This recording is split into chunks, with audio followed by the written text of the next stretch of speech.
마지막 메시지가 측근 관리의 중요성 이것을 얘기할 정도니까요. 측근들의 발호 이런 것들이 상당히 심했다라는 것을 알 수가 있지요.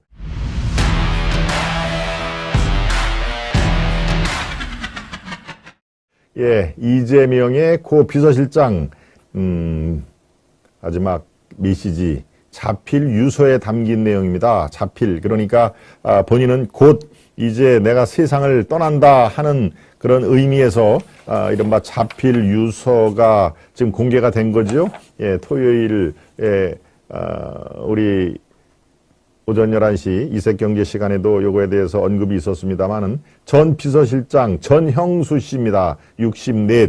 그러니까 아주 전형적인 공무원이죠. 그리고 일도 꽤 잘했다고 합니다. 그러니까 성남시장에서도 비서실장을 하고, 예, 이재명이 저 경기도지사로 다시 한 단계 점프해서 지사로 갈 때도 또 초대 비서실장으로 갔으니까요. 사실은 전형수 씨 이미 이제 고인이 됐습니다. 많은 상당히 그래도 공무원으로서 일을 꽤 잘하는 그런 상황인 것이죠. 그러고 좀 까탈스럽기로 사람 쓰는 거를 까탈스럽기로 꽤 유명한 이재명 그 후보가 지사가 성남시장에서도 그렇고 경기도지사에서도 그렇고 비서실장으로 연이어서 발탁을 했다는 얘기는 일을 맡기면은 꽤 시원시원하게 일을 잘한다 하는 그런 평가를 받았기 때문에 이제 그렇게 했는데 과연 그게 본인한테는 저렇게 유명을 달리하는 족쇄가 될 줄을 어떻게 알았겠습니까?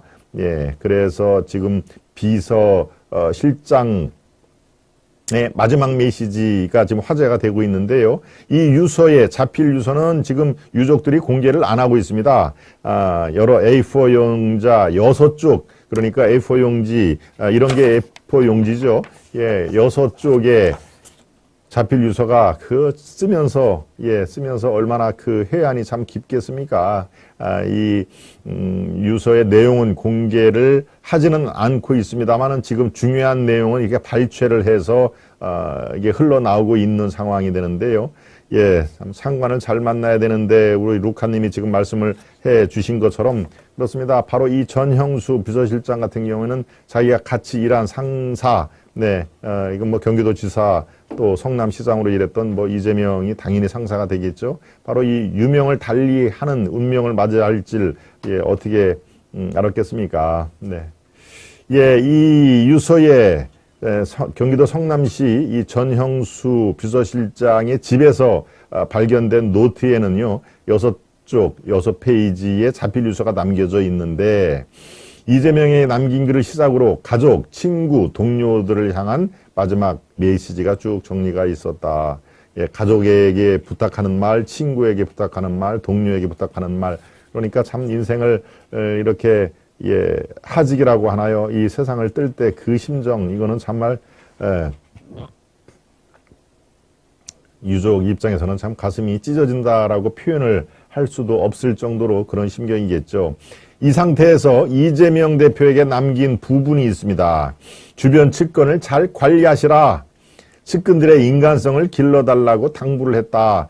예, 주변 측근을 측근들이 너무 발호를 한다. 이 측근이라는 게 뭡니까? 뭐 쉽게 해가지고 왼팔 오른팔을 하는 정진상, 김용, 뭐 거기에는 이제 유동규도 들어가 있을 테고요. 뭐 여러 가지 그 측근들이 있죠. 측근들이 이제 이재명의 승승장구를 했던 이재명의 측근으로서 아마 상당히 월권을 많이 했던 것 같습니다. 그러니까 비서실장도 상당히 파워가 있는 자리인데 측근 관리를 제대로 잘 하라라고 하는 마지막 메시지가 측근 관리의 중요성 이것을 얘기할 정도니까요. 이 측근들의 발호 이런 것들이 상당히 심했다라는 것을 알 수가 있지요. 예, 측근들 얘기 또 측근들의 인간성을 길러야 한다라는 것을 당부를 했는데 글쎄요, 측근들의 인간성이 좋았다면은 이 정도의 극단적인 선택을 했을까요? 그렇지만 결과적으로는 이재명의 인간성도 마찬가지로 거론이 되는 것이죠. 측근들의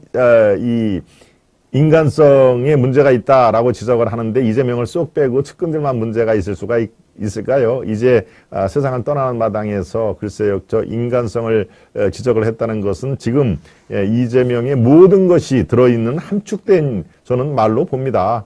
당신들의 어떤 그 인간성, 이게 정말 내 마음을 아주 다치게 했다. 검찰의 수사도 문제지만, 검찰의 수사로 나를 옥매게 하는 그런 것도 문제지만, 주변 당신들 주변에 이른바 측근이라고 하는 사람들 때문에 이 세상을 너무너무 지금 자기가 아주 고심스러웠다. 그래서 결과적으로 이런 선택을 했다라는 그런 내용 아니겠습니까? 그러니까 참 마지막 자필 유서에 측근들을 겨냥을 하고, 그리고 인간성을 아주 정식으로 이것을 내뱉었다는 얘기는 어떻습니까? 지금 현재의 이재명의 그 모습을 우리가 충분히 투영할 수가 있는 상황입니다.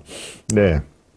특히 성남FC 수사, 네이버라든가 이런 거에서는 이 바로 전형수 비서실장이 실질적으로 주도적으로 돈을 받아냈다는 거 아닙니까? 예, 이분은 뭐 자기 사리사욕에 의해서 받아냈겠습니까? 당연히 성남시장과 도지사의 분부, 하명이죠, 하명. 명을 따라서 자기가 집행을 한 일 수가 있는데, 이것을 모든 얘기를 한, 명령을 한 사람은 지금 쏙 빠지고, 이것을 갖고 잘 일을 해서 결과적으로 이재명이 원했던 그 돈 수십억도 받아내고 하는 그런 것들을 잘 처리를 한 나만 지금 이 부정부패의 비리를 저지른 사람으로 돼 있다 하는 얘기니까요. 전 씨에게 책임을 미루는 이재명과 이재명 측근들에게서 몹시 서운함을 느꼈다, 섭섭함을 느꼈다. 이게 바로 그 요약된 유서에 아주 곳곳에서 흔적이 남아 있는 것이죠. 나는 내가 뭘 잘못했느냐, 하명에 따라서 그대로 네이버라든가 무슨 뭐 차병원이라든가 이런 만나서 직접적으로 돈을 주고받으면 위험하니 우회로, 성남FC로 우회를 한다, 이런 식으로 해서 결과적으로 이재명의 그런 뜻을 다 잘 실천했는데, 이제 와서는 비리로 나만 지금 아주 주요 피의자가 되고 이재명은 쏙 빠졌다. 거기에 인간적인 섭섭함 뭐 이런 것들은 토로를 안 할 수야 없는 상황이시죠. 바로 이 전형수 비서실장은 성남FC 후원금 의혹과 관련해서 이 대표의 공범으로 작년 말 검찰 수사를 받았고, 지금 기소를 앞두고 있다. 기소를 앞두고 있으니까 어떻습니까? 이 심리적인 부담이라든가 이런 것들은 아주 뭐 말도 못하겠죠. 검찰은 이거에 대해서 딱 한 번 조사를 했다. 조사는 딱 한 번 하고 앞으로 뭐 조사에 더 출두를 하라는 얘기도 하지도 않았다. 그러니까 검찰의 과잉 수사가 이 전 비서실장을 죽음으로 몰아갔다라고 지금 민주당 내에서는 지금 덮어쓰기 하는데, 단 한 번 수사를 한 것 같고 검찰의 과잉 수사, 이것은 주객이 전도됐다 하는 그런 내용을 검찰에서 발표가 된 것입니다. 이 마지막 유서에 또 한 가지 이런 내용이 있습니다. 저는 기본과 원칙에 맞게 일을 처리했습니다. 억울하게 연루된 걸 이재명 대표 당신도 알고 있지 않습니까? 이렇게 업무 처리를 나는 하명에 의해서, 이재명의 하명에 의해서 정당성과 억울하는 내용이 그대로 포함이 돼 있다. 여기에서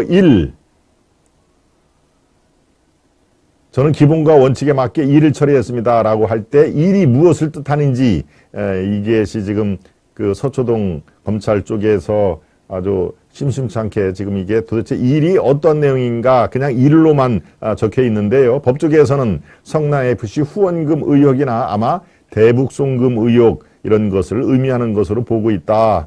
네. 이 전 비서실장은 성남FC 후원금 의혹과 관련해 피의자로 입건이 됐는데요. 네이버, 지금 말 많고 탈 많은 네이버에 대한 뇌물 요구와 뇌물 수수, 또 범죄 수익 은닉 혐의가 적용이 돼 있다 하는 내용을 지금 나와 있습니다. 이렇게 자필 유서 마지막에 메시지가 이재명과 그의 측근들 관리를 잘해야 된다. 지금 측근들이 지나치게 발언을 하고 다 일을 시킬 때는 언제고 쏙 빠져서 지금 내가 이 성남FC의 주요 피의자로 된 상황에서 한 명도 나에 대해서 비호를 하거나 그 사람은 문제가 없다라고 얘기를 해준 사람이 단 한 명도 없었다라는 취지의 그런 섭섭함을 토로를 하는 내용입니다. 네, 이재명은 어떻습니까? 또 이번에도 모르는 사람이라고 얘기를 할 수는 없기 때문에 빈소를 간 거지요. 빈소에서 7시간을 기다렸다고 하더군요. 7시간을 기다렸는데 물론 빈소에서 오지 말라라고 해서 7시간을 기다린 건 아닌데 뭡니까? 부검 관련해서 유족들과 수사당국의 약간의 이견 차이가 있어서 그것이 해소될 때까지 그 병원 근처에 성남의료원이었죠. 성남의료원 근처에서 대기 상태로 있었다고 합니다. 네, 그러니까 어떻습니까? 김문기 처장에 대해서 나는 그런 사람을 모른다라고 딱 잡아떼고 조문도 안 갔죠. 그 당시에는. 네, 이번에는 그럴 수가 없는 것이죠. 그럴 수밖에 없는 게 김문기 고인은 처장이고 성남도계공 도시개발공사의 처장이고 그러니까 그 정도의 그 팀장급 인사는 이 성남시와 도계공에 수십 명 된다. 100명도 넘는다. 내가 그러니까 어떻게 다 일일이 그걸 아냐. 이런 식으로 논리를 폈지 않습니까? 그런데 이 전 비서실장은 그야말로 자기의 비서실장이었기 때문에 성남시청에도 그렇고 도지사도 그렇고 그러니까 딱 잡아뗄 수가 없는 상황인 것이죠. 네. 방탄조문에는 실패한 듯 합니다. 우리 도희님. 네, 천불이 나서 살 수가 없네요. 정상윤님. 예, 정상윤님 왜 천불이 나서 살 수가 없으십니까? 네.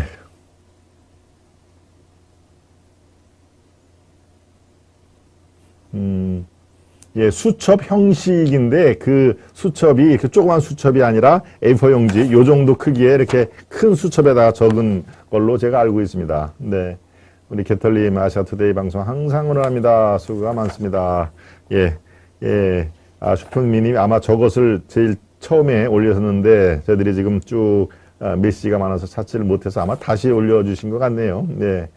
그렇습니다. 인지장사 기연야선 조지장사 김영야비 사람은 죽기 전에 하는 말은 착하고 새가 죽기 전에 그 울음소리도 비통하라 고인의 명복을 빕니다. 그렇군요. 네. 자, 네, 고인이 된 우리 비서실장 자필 유서에 참 측근과 이재명의 그런 그 섭섭함 이것을 인간성이라는 말 한마디로 정리를 한 그게 마음이 짠합니다. 네, 그렇습니다.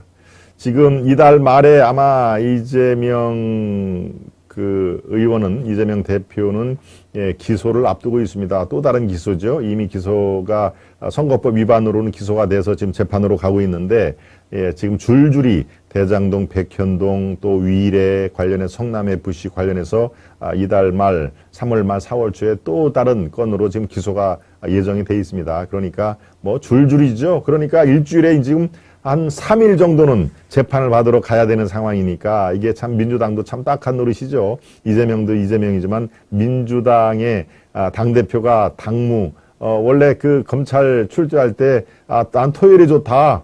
야, 금요일 날, 목요일 날은 다 일해야 되지 않느냐. 나는 일을 열심히 하는 사람이기 때문에 목요일, 금요일은 안 하고 평일 날은 안 하고 토요일 날 가겠다라고 당무를 그렇게 강조를 했는데 글쎄요. 일주일에 적어도 두세 차례, 한 세 차례 정도를 계속 법원에 끌려다니면은 그게 제대로 지금 당무가 이루어지겠습니까? 네. 그렇군요. 네. 좋아요 누르고 시청합니다. 우리 터미리스 님도 지금 방금 들어오셨군요. 네.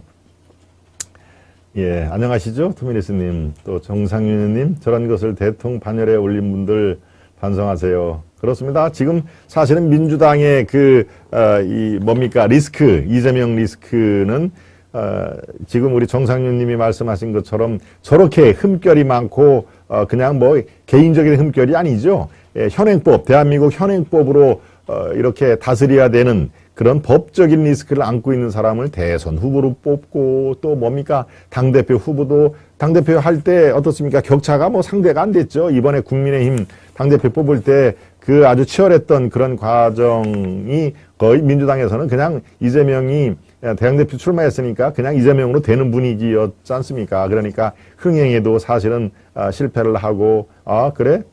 1등과 2등과의 아주 그 격차라든가 결선 투표라든가 이런 건 아예 있지도 않은 상황이니까 이번 국민의힘 그 전당대회하고는 많이 차이가 있었죠. 바로 그런 사법적인 리스크를 목전에 둔 사람을 대선 후보와 대표로 뽑은 그 자체가 지금 그 말씀을 하는 것입니다. 예, 그 민주당의 그 위기를 자초했다. 민주당 당원들, 그렇게 이재명 외에는 살 길이 없다라고 하는 개딸들, 이거는 스스로 자승자박을 한 것이다라는 것을 제가 말씀을 드립니다. 네. 그렇죠. 우리 꾼영감님 구독, 좋아요 누릅시다. 깜빡하신 분, 새로 오신 분 모두 구독, 좋아요 누르기를 부탁드립니다. 우리 꾼영감 스패너님이 또, 예, 목이 아픈 또 저를 위해서 힘차게 외쳐주셨고요. 예, 지금 중간쯤 들어오시는 분들 좋습니다. 우리 스패너님의 말씀대로, 예, 구독 또 좋아요 이것을 꾹꾹 눌러봐 주시면은, 예, 훨씬 더 도움이 되겠습니다. 예, 좋습니다. 예, 이슈 1. 고인이 된 고 이재명 비서실장의 마지막 메시지가 담긴 뜻, 예, 여기에 왜 인간성이라는 얘기가 나왔는지, 왜 측근 관리를 잘해야 된다는 것인지, 본인이 아주 한 맺힌 그런 절규였습니다. 예, 예, 두 번째 이슈로 들어갈까요? 두 번째, 정부 수반 선출 선거. 예, 이 닉네임을 조금 길게 쓰신 분이, 예, 계시길래 제가 눈에 또 띄네요. 예, 처음 들어오신 분이인가 제가 보겠습니다. 처음 들어오신 분은 또 제가 열렬히 정부 수반 선출 선거 출마 김민수? 네, 닉네임이 좀 기네요. 국회의원이 연산군 태실 태봉, 낙생 행궁 고의발 굴조사 미실시, 대장동 프로젝트 성공시켜준 대가로 50받아내. 예. 김민수면은 저기죠? 예, 분당에서 당협위원장을 했고, 예, 이 국회의원이 되지는 못했지만 당협위원장을 한 번 한 그 김민수를 말씀하신 것 같은데요. 네, 그렇습니다. 나는 신이다 보셔요. 정치권과 정비의 유착관계입니다. 도희님. 예, 저도 나는 신이다.